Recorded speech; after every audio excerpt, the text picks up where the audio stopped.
오늘 우리들이 묵상할 내용은 주기도문의 두 번째 청원, 나라가 임하시오며 라는 말씀을 묵상하려고 합니다. 먼저 묻습니다. 나라가 임하시오며 누구의 나라일까요? 누구의 나라일까요? 하나님의 나라인 겁니다. 그래서 이 하나님의 나라를 다르게 말한다면 천국이라고 말할 수 있는 거죠. 그러니 나라가 임하시오며 라는 이 말을 다르게 표현한다면 천국이 임하시오며 라는 말로도 바꾸어 말할 수 있는 겁니다. 혹시나 하는 마음으로 묻습니다. 여러분은 천국이 있다고 확신하십니까? 제가 이렇게 여러분에게 묻는 이유는 간혹 성도들 가운데 천국이 있다는 확신이 없는 그런 성도들이 적지 않게 있기 때문에 그렇습니다. 그래서 여러분에게 천국이 있냐라고 물었던 겁니다. 또 하나를 더 물어보도록 합시다. 과연 천국은 어떤 곳일까요? 천국은 어떤 곳일까요? 어떤 분들은 천국이 어떤 곳이냐고 물어보면 이렇게 대답을 하십니다. 죽으면 가는 곳입니다. 죽으면 가는 곳입니다. 여러분, 천국은 죽으면 가는 곳이다 라는 이 말이 맞는 말인 것 같습니까? 틀린 말인 것 같습니까? 맞기는 맞습니다. 그러나 죽어서만 가는 곳이라고 말한다면 그건 틀린 말이 됩니다. 분명히 예수를 믿는 성도들이 죽으면 천국에 가는 건 맞는 말입니다. 하지만 천국은 우리가 죽어야만 경험되어지는 나라는 결코 아닙니다. 그런 의미로 천국은 죽어서 가는 곳입니다 라고 말한다면 그것은 올바른 대답이 되질 않습니다. 또 어떤 분들은 천국이 어떤 곳입니까? 라고 물으면 이렇게 말합니다. 죽음이 없는 곳, 아픔이 없는 곳, 병이 없는 곳, 슬픔이 없는 곳, 그리고 기쁨과 평안과 행복만 가득한 곳입니다 라고 말하는 분이 있습니다. 물론 이것도 역시 틀린 말은 아닙니다.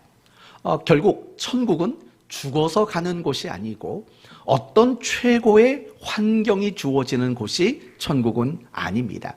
적어도 그것이 천국의 본질은 아니라는 사실을 알아야 합니다. 그러면 과연 성경이 말하는 천국의 본질이 뭘까요? 여러분, 본질이라는 말이 뭡니까? 그것이 그것 되게 하는 것이 본질입니다. 천국의 본질이라는 말은 천국을 천국 되게 만드는 것이란 뜻입니다. 성경이 말하는 천국의 본질은 과연 무엇일까요? 오늘 말씀을 통해서 천국의 본질이 무엇인지, 천국을 경험하기 위한 방법이 무엇인지, 또 천국을 경험하고 누린 성도들의 책임이 무엇인지 한번 함께 살펴보려고 합니다. 먼저 천국의 본질은 뭘까? 성경은 천국의 본질을 크게 두 가지로 이야기를 합니다. 첫 번째는 하나님의 통치와 다스림이 실현되는 곳이 천국이다, 이렇게 이야기하고 있습니다. 이러한 천국을 제일 잘 보여주는 본문이 바로 에덴 동산 본문입니다. 하나님은 창조하시고 에덴 동산에 아담과 하와를 살게 하셨습니다. 그리고 그들에게 한 가지 금하신 명령이 있습니다. 그게 뭡니까? 선악을 알게 하는 나무의 실과를 먹지 말아라 라는 말을 금하셨습니다. 그리고 아담과 하와는 그 하나님이 금하신 말씀을 받아들인 겁니다. 그게 무슨 의미가 있냐? 하나님의 통치와 하나님의 다스림을 수용했다라는 의미가 있는 겁니다. 그 결과가 무엇입니까? 행복과 기쁨과 만족과 평안과 부족함이 없는 충만, 사실은 이런 것들을 경험하게 될 수 있었던 겁니다. 그러나 반대로 이 아담과 하와가 죄 지은 이후 모든 환경은 잠시 동안 동일했습니다. 여전히 환경은 바뀐 것이 없었습니다. 그러나 그들이 금하신 그 말씀을 어겼습니다. 따먹지 말라 한 그 실과를 따먹게 된 겁니다. 무슨 뜻입니까? 하나님의 통치를 거부한 것이고 하나님의 다스림을 받아들이지 않는 행위를 저질렀던 겁니다. 그래서 결과적으로는 아무것도 달라진 것이 없지만 환경은 그대로 최상의 상황이었지만 그들은 더 이상 마음에 기쁨도 평안도 안식도 아무것도 그들은 경험하지를 못했다라는 겁니다. 바로 이런 것들인 겁니다.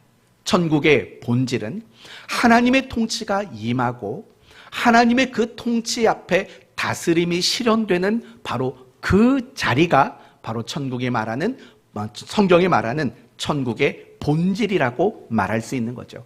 따라서 천국이라는 것은 어떤 장소의 영역에 해당될 수 없습니다. 또 천국은 어떤 환경이 본질이 될 수 없는 겁니다. 하나님의 통치와 다스림이 임하고 그곳에서 그것을 수용하는 일들, 하나님의 다스리심이 실현되는 일들이 있는 그곳이 어디에나 천국인 겁니다. 그래서 찬송가 438장 찬송을 보면 이런 가사가 나옵니다. 높은 산이 거친 들이 초막이나 궁궐이나 내 주 예수 모신 곳이 그 어디나 하늘 나라라고 이야기를 하는 거죠. 장소가 중요한 게 아니고 환경이 중요한 게 아닌 거죠. 하나님의 통치와 다스림을 수용하는 것, 그것을 받아들이는 바로 그 곳이 바로 천국이다. 이렇게 천국의 본질을 첫 번째로 말합니다. 두 번째는 천국의 본질은 무엇이냐? 결국은 이런 겁니다. 하나님과의 만남, 그리고 그 만남 가운데 이루어지는 교제, 바로 이것이 천국을 천국 되도록 만드는 천국의 본질이 된다라는 겁니다. 이 점을 잘 보여주는 본문이 요한계시록 21장 말씀입니다. 요한계시록 21장의 내용은 이런 겁니다. 새하늘과 새 땅의 이야기인 겁니다. 새하늘과 새 땅, 새 예루살렘에 대해서 소개합니다. 그 본문을 들여다보면 성이 있고 성벽이 있습니다. 그런데 이 새 예루살렘 안을 들여다보면 결코 보이지 않는 한 가지가 있습니다. 무엇이 없다고 말하는지 혹시 아시겠습니까? 성전이 없다고 말합니다. 참 신기한 장면인 겁니다. 사도 요한은 성전의 문화 속에 살았던 사람입니다. 성전 중심적으로 사도 요한은 살았던 사람이에요. 그런데 그가 바라본 새 예루살렘 안에는 성전이 없었습니다. 굉장히 충격적인 장면이었을 겁니다. 아마 마치 이와 같지 않았겠나 싶습니다. 가끔 결혼식에 초대받아서 가면 이상한 장면들이 나옵니다. 주례사가 없습니다. 가족들이 모든 순서를 맡아서 다 하는 겁니다. 처음에 그런 결혼식을 보면 그 결혼 문화에 상당한 충격을 받을 수밖에 없지요. 마찬가지죠. 성전 중심으로 성전 문화권 속에 살았던 사도 요한이 예루살렘을 봤는데 그곳에 성전이 없다라는 것은 굉장히 충격적인 일일 수밖에 없었던 겁니다. 그렇다면 여기서 우리는 주목해야 될 것이 있는 거죠. 왜 예루살렘에 성전이 없을까? 왜 성전이 없어졌을까라는 거죠. 물론 이 이야기는 예수님 당시에도 적용이 되는 겁니다. 예수님이 이런 예언을 했습니다. 이 성전이 허물어질 것에 대한 예언을 했습니다. 물론 1차적으로 예수님이 말씀하신 성전이 허물어질 것에 대한 적용은 누구냐면 바로 자기 자신인 겁니다. 자신의 몸이 죽음 가운데 처해질 것을 성전이 허물어질 것으로 이야기합니다. 그러나 또 한 가지는 AD 70여 년경 로마 티투스 장군에 의해서 예루살렘 성전은 완전히 허물어지고 말았습니다.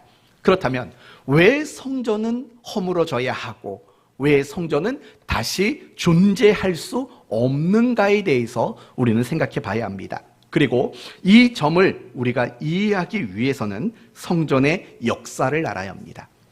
여러분, 가장 먼저 성전을 지은 사람이 누굽니까? 솔로몬이라는 사람입니다. 그러나 솔로몬이 성전을 비록 지었지만 이 솔로몬 성전 이전에도 성전과 똑같은 기능을 했던 구조물들이 있습니다. 가장 첫 번째 구조물은 뭐냐? 바로 제단입니다.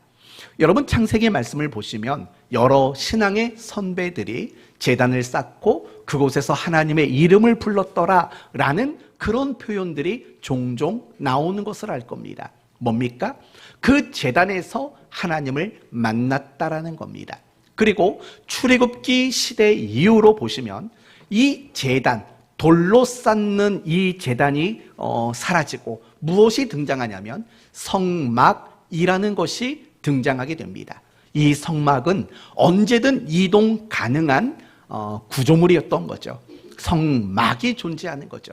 그리고 이제 가나안 땅에 정착한 이후에 어떤 일이 일어나냐면 성전을 짓게 되는 건물화된 성전이 이제는 비로소 지어지게 되는 일들이 일어나게 되는 겁니다. 그렇다면 여러분, 성경을 보면 크게 세 가지 종교상 구조물들이 등장하는 거죠. 하나는 제단이고 또 하나는 성막 또는 회막이고 그리고 마지막 하나는 성전이라는 구조물이 등장합니다. 그렇다면 이 제단과 성막과 성전이 만들어지게 된 이유와 목적은 과연 무엇이겠습니까?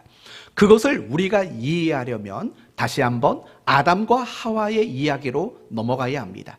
아담과 하와, 그들은 죄 짓기 이전에 하나님과 제한 없이, 제약 없이, 구별 없이 하나님과 얼마든지 만나고 교제할 수 있는 그런 은총을 그들이 누렸습니다. 그러나 그들이 죄를 범한 이후로 그들은 더 이상 하나님을 만나고 하나님과 교제하는 일들이 불가능해졌습니다.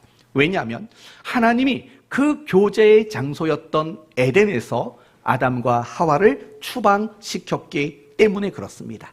그래서 더 이상 인간은 하나님께 나갈 수 없고 하나님과 친밀한 그 어떤 교제도 나눌 수 없는 그런 격리되고 분리된 그런 상태로 놓여지게 된 겁니다. 그렇다면 그들은 그런 아담과 하와에게 있어서 가장 바라고 소원하는 바는 무엇이었겠습니까? 당연히 다시 하나님을 만나는 거죠.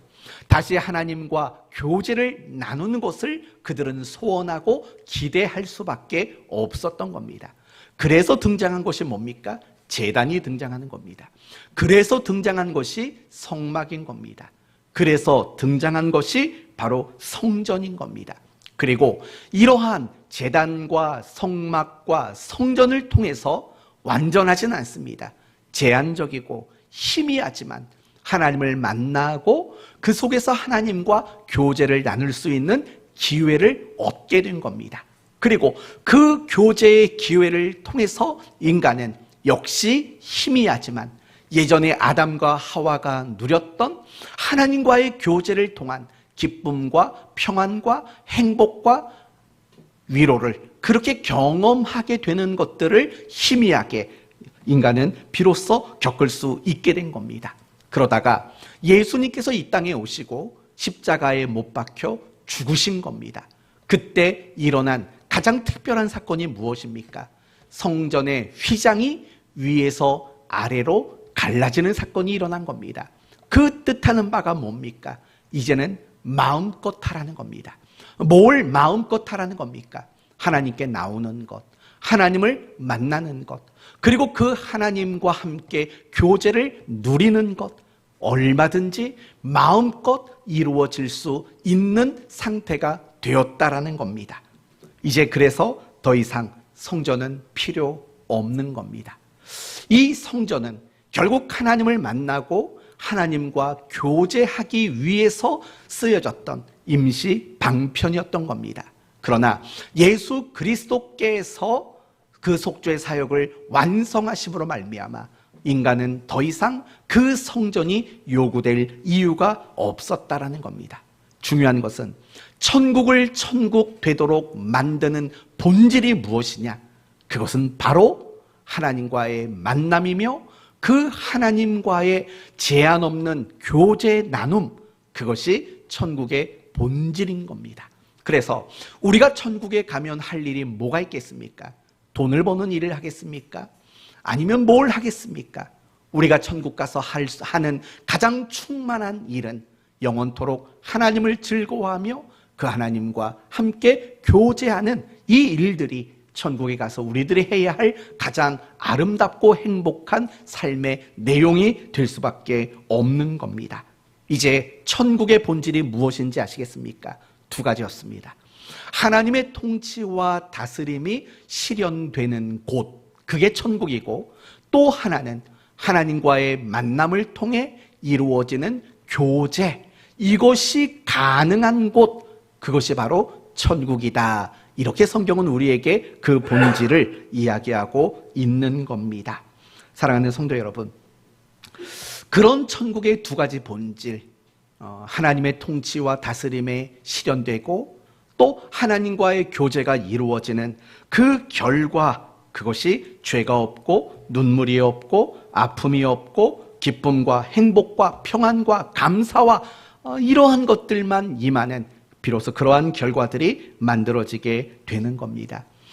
이러한 천국이 우리에게 약속되고 보장되고 사실은 이미 우리에게 허락된 겁니다. 그리고 우리는 이러한 천국을 날마다 누려야 한다는 사실을 알아야 합니다. 왜 그렇습니까? 천국을 누려야만 우리는 그리스도인다울 수 있는 거예요. 우리가 천국을 누릴 때 더 이상 어떤 유혹 앞에 타협하지 않는 겁니다. 우리가 천국을 누리게 될 때 세상 물결에 흔들리지 않게 됩니다. 우리나라 기독교 역사 가운데 큰 위기는 두 번 있었습니다. 일제 강점기 때 신사참배, 우상숭배라는 그 일로 인한 박해가 큰 시련이었죠.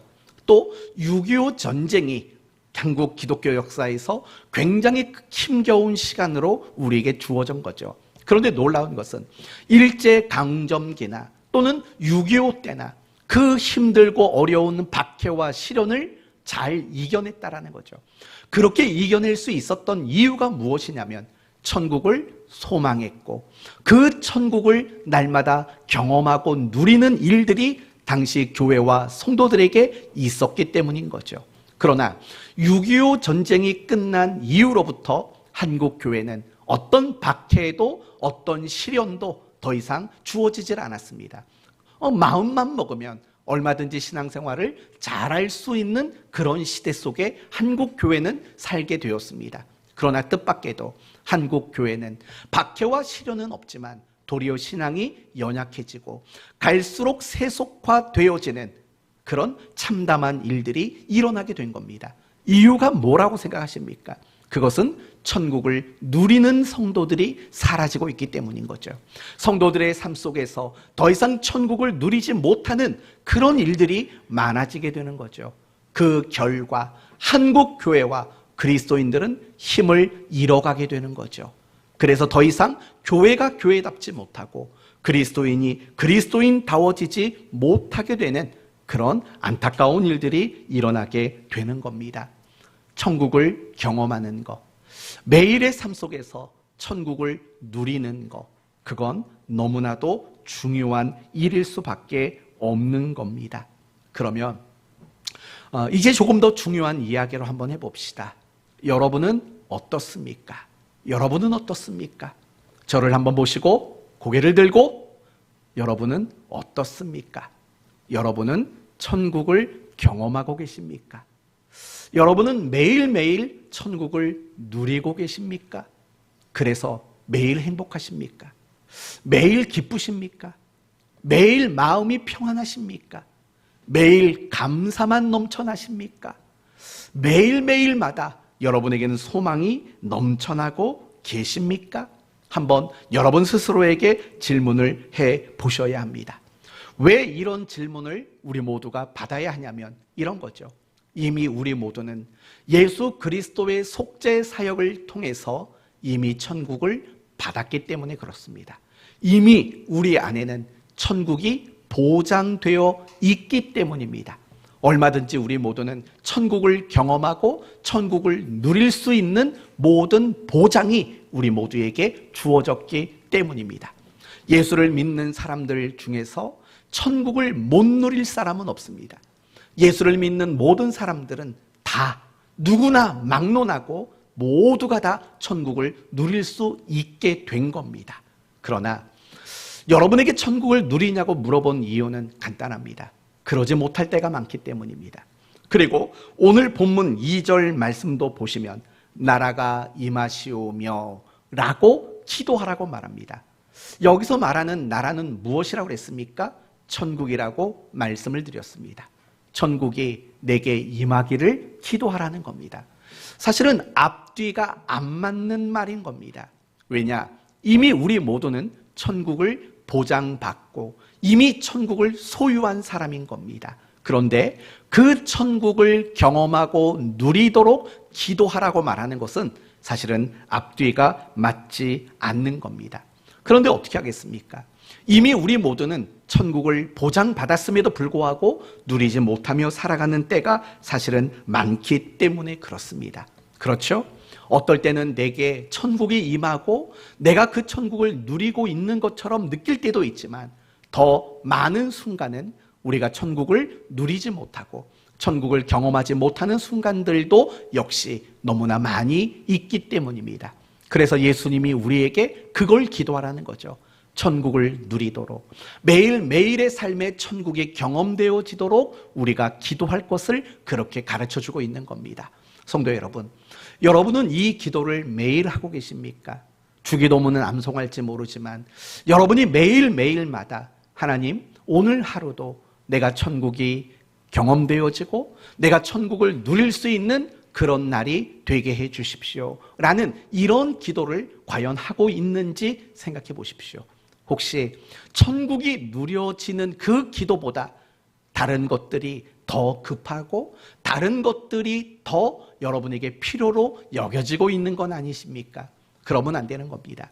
날마다 우리는 천국이 임하고 천국이 누려지기를 위해서 우리는 마땅히 기도해야만 하는 겁니다.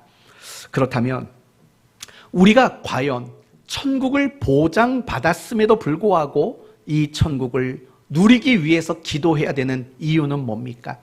우리는 왜 천국을 날마다 누리며 살지 못할까요? 그것은 이미 여러분에게 다 답을 드렸습니다. 천국의 본질은 두 가지라고 말했습니다. 첫 번째는 뭐라고 그랬습니까? 하나님의 통치와 다스림이 실현되는 것. 그리고 또 한 가지는 무엇이었습니까? 하나님과 만남을 통해 교제를 누리는 것. 이것이 천국의 본질이라고 말했습니다. 그렇다면 우리가 매일매일의 삶 속에서 천국을 누리지 못하는 이유는 다른 데서 이유를 찾으면 안 됩니다. 누구 때문에 나는 천국을 누리지 못해? 또는 내게 있는 어떤 문제 때문에 내가 천국을 누리지 못해? 또는 무엇인가 부족해 보이는 내 환경과 내 현실 때문에 천국을 누리지 못해? 이렇게 말하면 안 되는 겁니다. 내가 천국을 누리지 못하는 이유도 천국의 본질을 우리가 마땅히 붙잡지 않고 살기 때문인 거죠. 첫 번째는 그겁니다. 하나님의 통치와 다스림을 내가 수용하지 않기 때문에 그렇습니다. 그래서 내가 천국을 누리지 못하는 거죠. 하나님은 하나님 나라의 왕이십니다. 그리고 우리 모든 성도들은 하나님 나라의 백성들인 겁니다.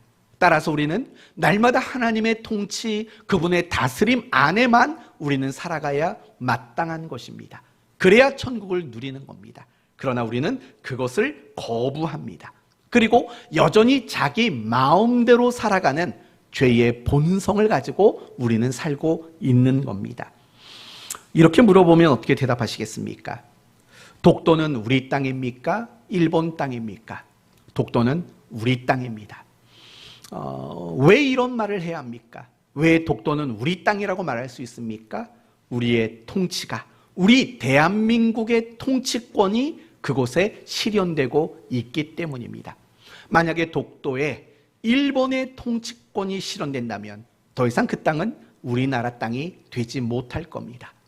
우리나라 안에는 다양한 나라의 대사관이 있습니다. 미국 대사관, 영국 대사관, 캐나다 대사관, 호주 대사관, 일본 대사관, 많은 대사관이 우리나라 땅 안에 지어져 있습니다. 그럼 물어봅시다.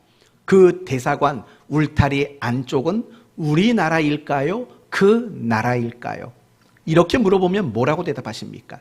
그 땅은 우리 땅일 수 있습니다. 그러나 적어도 그 대사관 건물 안은 우리나라가 아닙니다.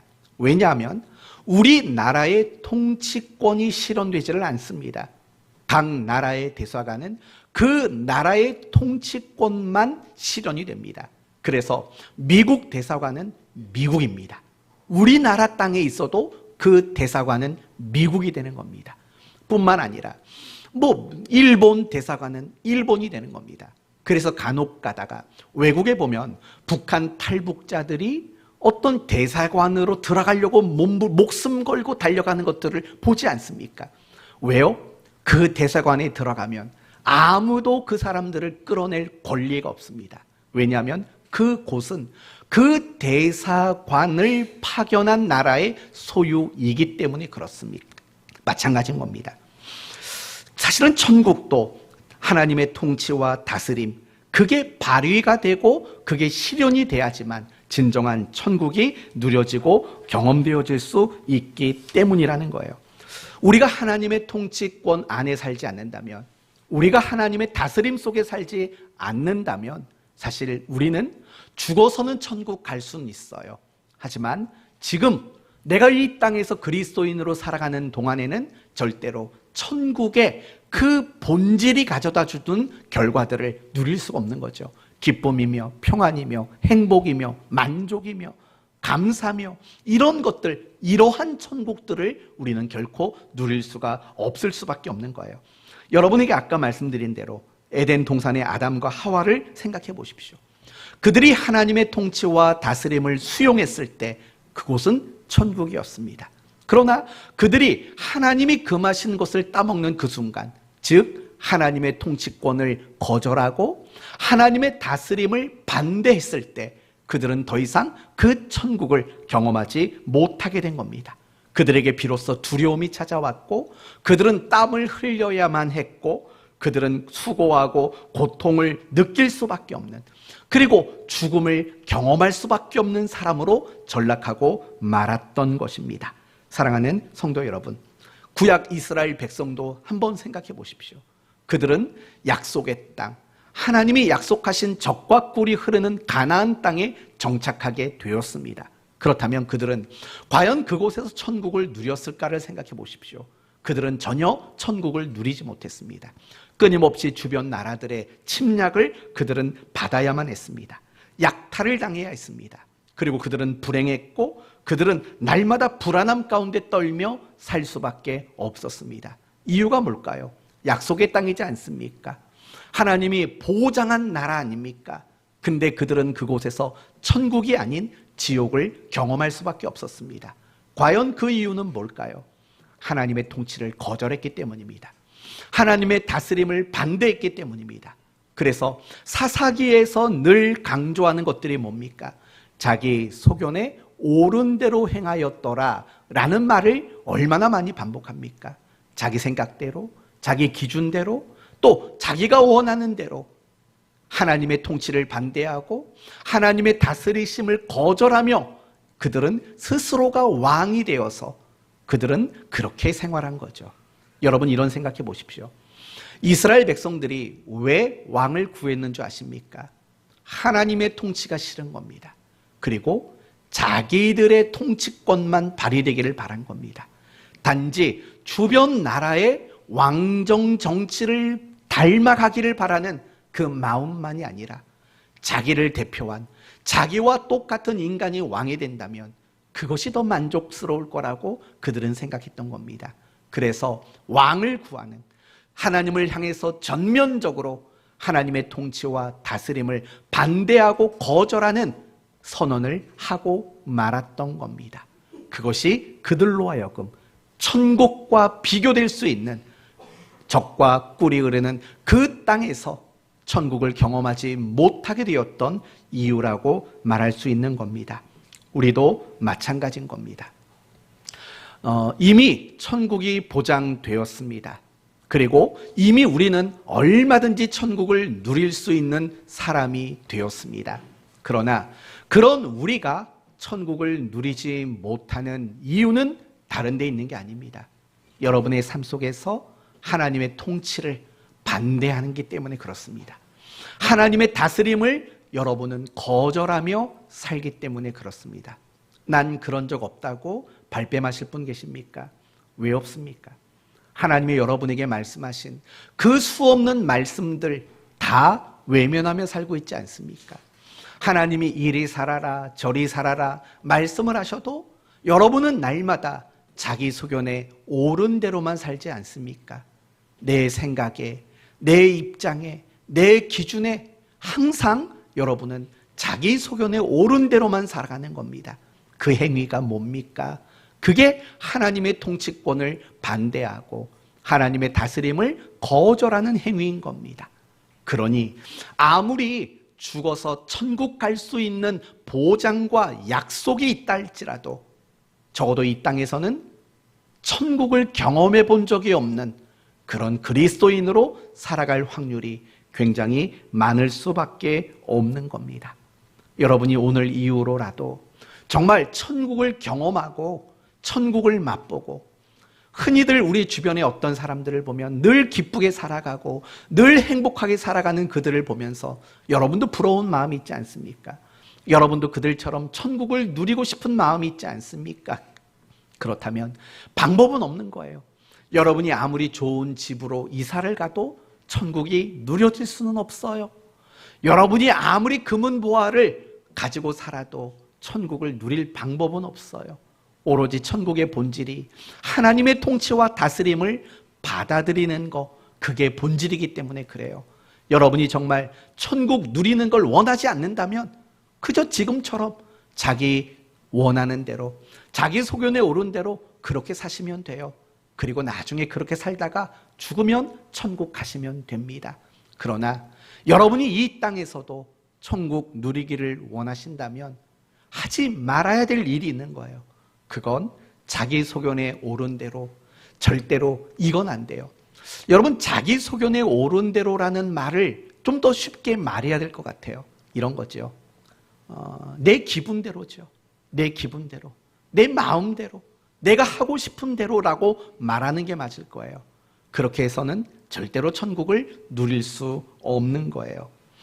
우리가 천국을 누리지 못하는 두 번째 이유는 하나님을 만나지 않고 교제하지 않기 때문에 그래요. 하나님과 교제하지 않아요. 그것이 천국을 누리지 못하는 방법이 이유예요. 너무 당연한 거 아니겠습니까?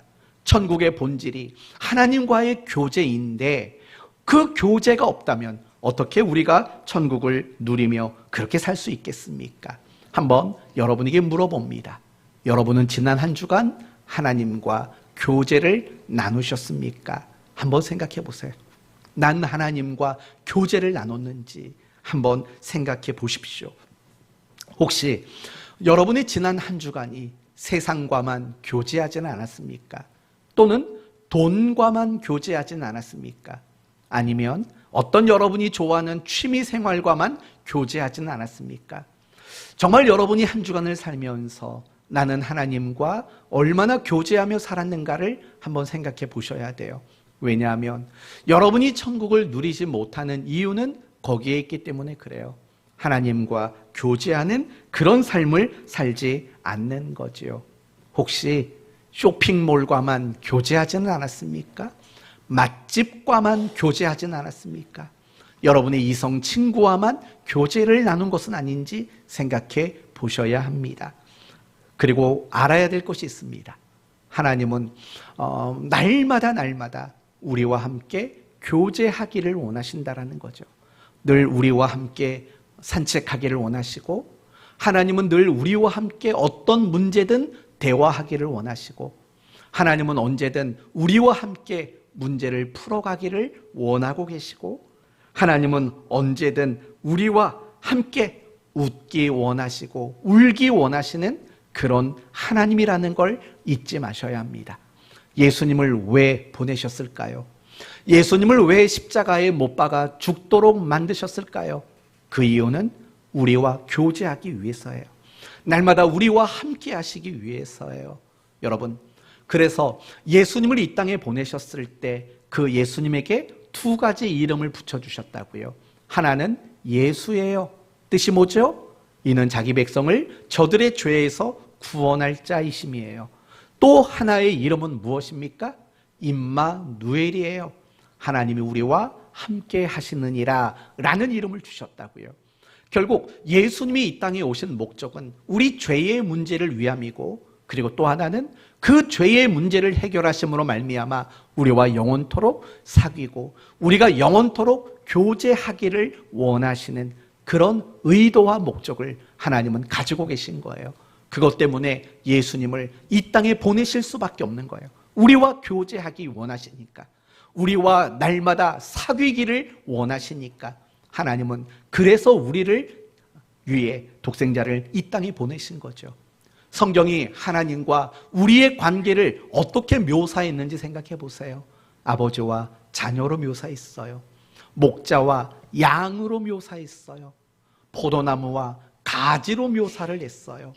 여러분, 이런 모든 묘사는 그 의미하는 바가 뭐냐?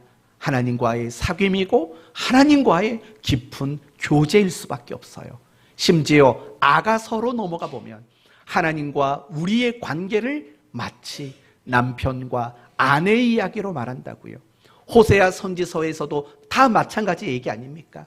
남편과 아내의 관계로 하나님은 우리의 관계를 표현하고 있다는 거예요. 그만큼 날마다 우리에게 교제하기를 원하시고 있는 거죠. 계시록에서 나온 이야기가 뭡니까?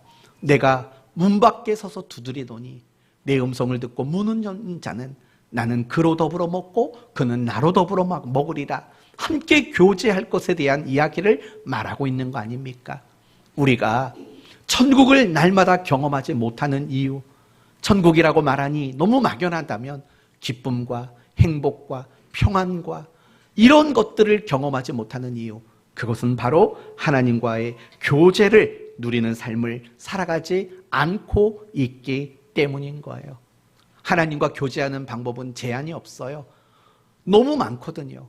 예배를 통해서 하나님과 교제할 수 있고, 묵상을 통해, 기도를 통해, 성도들과의 교제를 통해, 여러분의 삶을 바라본 것을 통해서, 다양한 사건과 사고를 통해서도 얼마든지 하나님과 교제할 수 있어요.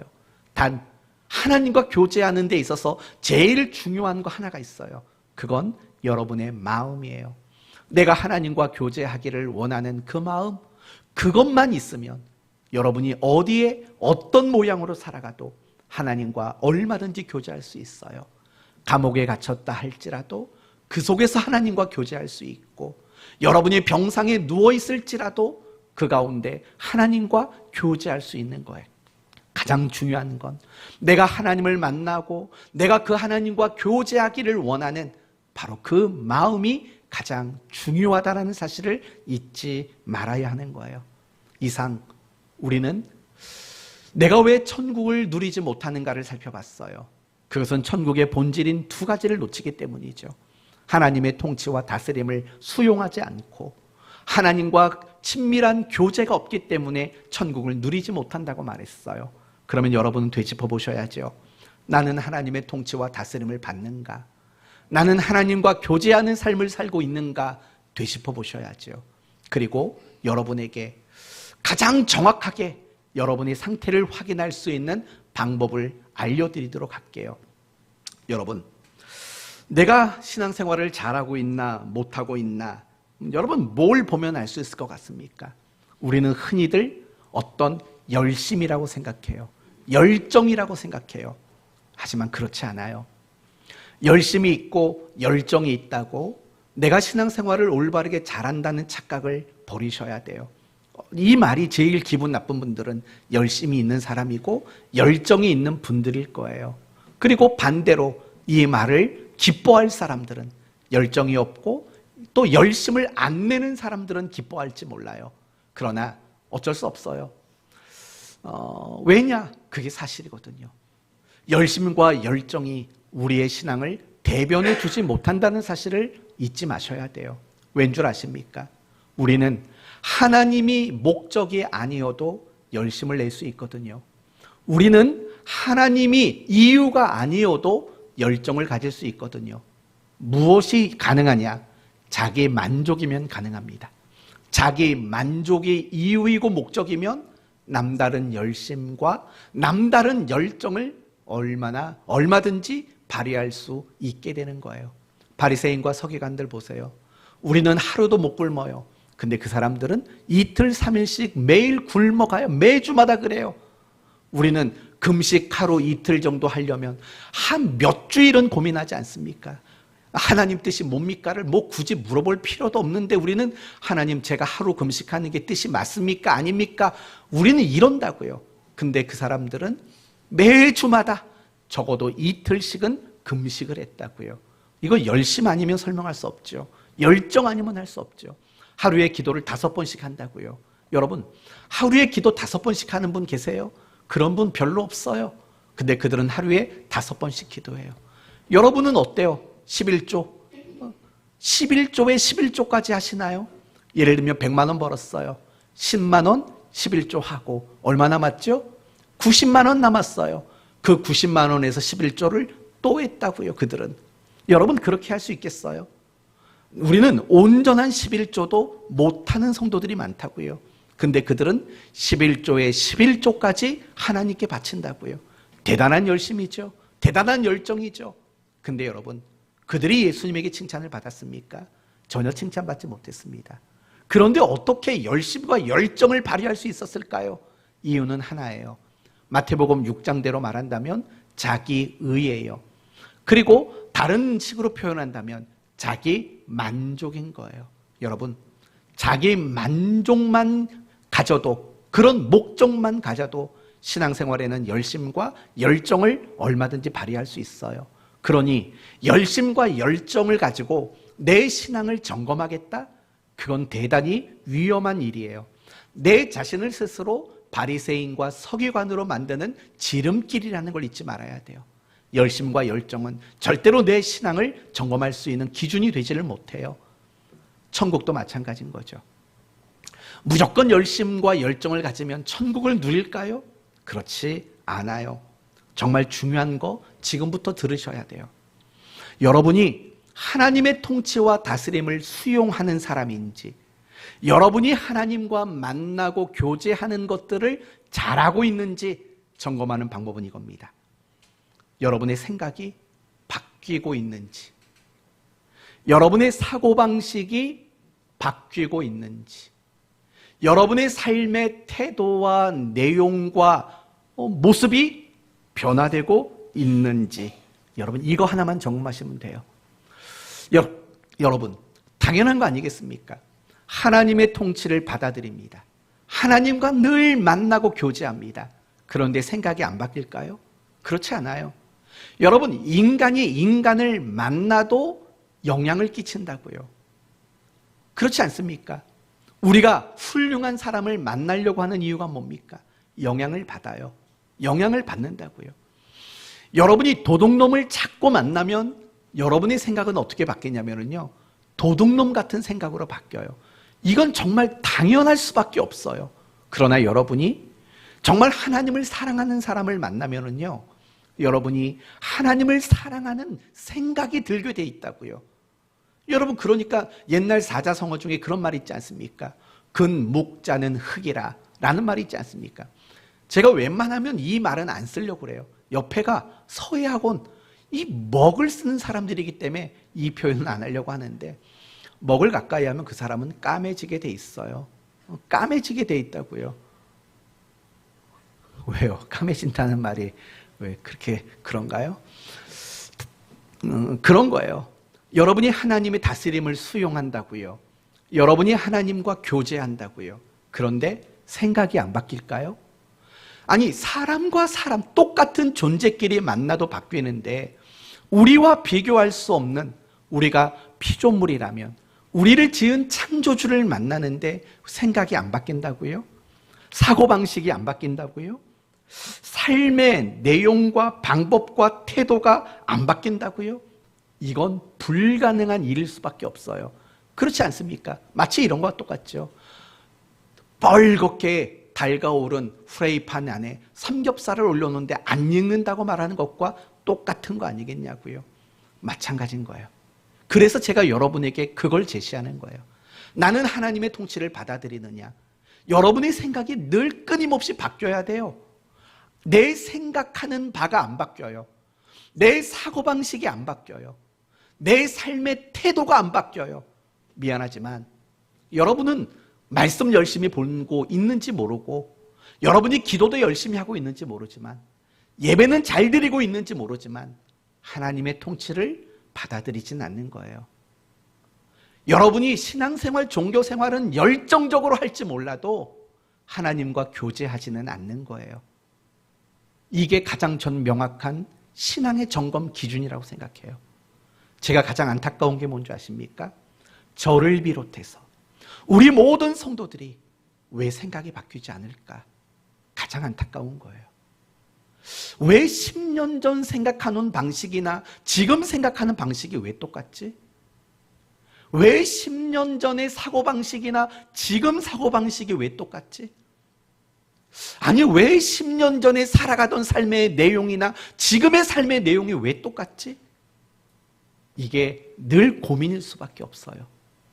그리고 이 말씀을 묵상하다가 새벽에 문득 그 생각이 들더라고요. 생각, 사고방식, 삶의 태도, 결국은 이런 것들이 신앙에 중요한 게 아니었어요. 오늘날 교회와 성도들이 제일 중요하게 생각하는 건 늘 열심과 열정이에요. 늘 열심과 열정. 그리고 그거면 된 줄 알아요. 아니라고요. 내가 하나님의 다스림을 받아들이고 내가 하나님과 교제를 하면 당연히 생각이 바뀌어야죠. 내가 살아가는 삶의 방식들이 변화돼야 되죠. 내가 왜 열정적으로 예배를 드려야 될까요? 내가 왜 자꾸 묵상하고 기도하며 살아야 될까요? 결국은 가장 중요한 초점은 그거예요. 생각을 바꾸는 것. 삶의 태도를 바꾸는 것이 우리의 신앙의 가장 중요한 초점이 되셔야 돼요. 성경을 왜 묵상하세요? 속상할 때 마음 위로받으려고 묵상하세요? 아니죠. 틀렸죠. 정말 속상했을 때는 어떻게 생각할 줄 알아야 되는가를 위해 묵상하는 거죠. 여러분이 힘들 때 왜 기도하세요? 그 힘든 거 이뤄낼 힘을 얻으려고 기도하십니까? 틀렸죠. 그 힘든 순간 어떻게 내가 태도해야 되는가를 깨닫기 위해서 기도해야 되죠. 이 부분을 우리는 정말 많이 고민하셔야 돼요. 제 자신을 보면서도 늘 답답한 게 그거예요. 목사 노릇, 목회자 노릇 30년 넘게 했는데도 아직도 생각하는 게 많이 바뀌질 않았어요. 사람을 대하는 태도도 안 바뀌고 말하는 방식도 바뀌질 않아요. 그건 지금껏 제가 신앙의 초점을 사실은 너무 잘못 맞추고 있는 거예요. 어쩌면 제가 성도들에게 초점이 아닌 것들을 가르친 게 아닌가라는 생각도 들어요. 물론 나름대로 저는 노력했어요. 여러분이 열심과 열정을 내기보다는 늘 강조하지요. 감사와 보답, 인격과 성품이 변하는 것, 이게 제일 중요하다고 말은 했던 것 같아요.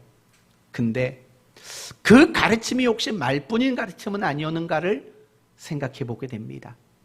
다시 한번 여러분에게 말씀을 드립니다. 천국은, 하나님의 나라는 그분의 다스림을 수용하는 것이고 그분과의 교제를 기뻐하며 누리는 거죠.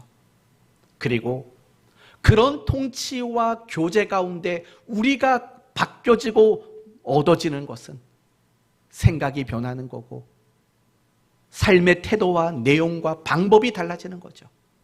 이것이 우리의 신앙의 핵심이고 초점인 겁니다. 이제 예배를 열심히 나오시려면 내가 예배 나가는 이유가 뭔가를 명확하게 알고 나오십시오. 생각과 삶의 방법에 변한 거예요. 여러분이 기도를 열심히 하시려거든 내가 왜 기도를 열심히 하는가를 알고 하십시오. 단지 내가 예배 드렸어, 기도했어, 큐티했어 라는 자기 만족이 이유와 목적이 되지 않도록 날마다 깨어서 고민하고 조심하는 그런 여러분이 되셨으면 좋겠습니다. 이제 점검이 되셨습니까?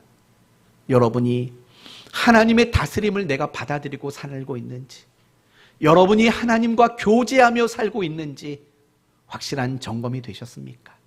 생각이 바뀌었는지, 사고방식의 변화가 일어났는지, 삶의 태도와 내용과 모습이 달라져 가고 있는지 이걸 보면 알 수 있습니다. 어쩌면 우리 모두는 자기 소견에 오른 대로 여기에 가까운지 모르겠습니다. 어쩌면 우리는 자기 의와 자기 만족에 도취되어 열심과 열정에 흐뭇해야 하는 자인지 모르겠습니다. 이게 바뀌기 전에는 더 이상 우리는 성숙이 없습니다. 하나님을 닮아감도 없습니다. 이 부분을 여러분 많이 고민할 수 있었으면 좋겠습니다. 그리고 항상 이 초점을 놓치지 않으려고 많은 노력과 기도에 최선을 다했으면 좋겠습니다. 그러면 비로소 여러분은 천국을 누리게 될 거예요. 생각이 바뀔 때, 사고방식의 변화가 일어날 때, 여러분의 삶의 태도와 내용이 달라지게 될 때 비로소 우리는 천국을 경험하게 돼요. 그리고 여러분이 천국을 경험하게 되면 이제 여러분 주변에 있는 사람들이 천국을 경험하게 되는 일들이 일어나게 될 거예요. 성도 여러분, 나라가 임하시오며 우리 안에 천국이 누려지기를 위한 기도입니다. 그리고 우리가 천국을 누림으로 나와 함께 더불어 살아가는 그들에게도 천국이 보여지고 누려지기를 위한 기도라는 걸 기억하고 살아가는 여러분 되기를 바랍니다. 말씀을 마칩니다. 하나님은 독생자를 보내시어 우리에게 천국을 주셨습니다. 그리고 우리는 그 천국을 언제든 마음껏 누릴 수 있는 보장을 받았습니다. 그런데 안타까운 건 그 천국을 날마다 누리지 못하는 거죠. 그 이유는 천국의 본질인 하나님의 다스림을 거절하며 살고 하나님과 교제하지 않고 살아가기 때문입니다. 그대로 살면 죽어서는 천국 갈 수 있지만 이 땅에서는 천국을 누리지 못하게 됩니다. 날마다 하나님의 다스리심을 기꺼이 수용하십시오. 그리고 하나님과 날마다 깊은 교제를 누리며 그것을 기뻐하는 성도가 되십시오. 그러다 보면 생각이 바뀌고 삶의 태도와 방법과 내용이 변화될 것이고 그로 인해서 기쁨과 평안과 행복을 누리는 천국을 누리는 여러분이 될 것입니다.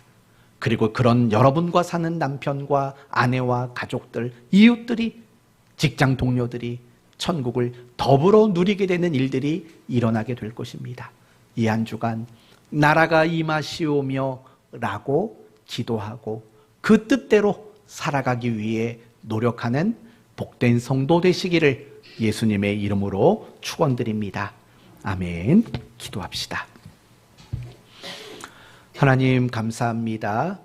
오늘 나라가 임하시오며 라는 말씀을 함께 묵상하게 하셨습니다. 우리에게는 이미 천국이 보장됐습니다. 죽어서만 보장된 천국이 아니라 이 땅에서도 살아 숨쉬는 가운데에도 보장된 천국을 얻었습니다. 그러나 하나님의 통치와 다스림을 거절하기에 하나님과 교제하지 않기에 우리는 천국을 누리지 못하고 고작 죽어서만 누리는 천국을 기대하며 살아갑니다. 이런 저희들의 못남을 용서하시옵소서. 끊임없이 하나님은 우리를 다스리려 하실 때 기쁨으로 받아들이게 하시고 그 하나님과 더불어 독생자를 주시어 교제하기를 원하시는 하나님과 더불어 날마다 교제하는 저희들이 되게 하시옵소서. 내 신앙의 가장 중요한 초점이 생각을 바꾸고 삶의 태도와 내용을 바꾸고 인격과 성품을 바꾸는 것이 신앙의 가장 중요한 핵심임을 잊지 않는 저희들이 되게 하시옵소서. 나라가 임하시오며 이 한 주간 이 기도 제목을 가지고 우리가 충분히 기도하고 그 나라의 임함을 간증할 수 있도록 도우시옵소서. 예수님의 이름으로 기도 올리옵나이다.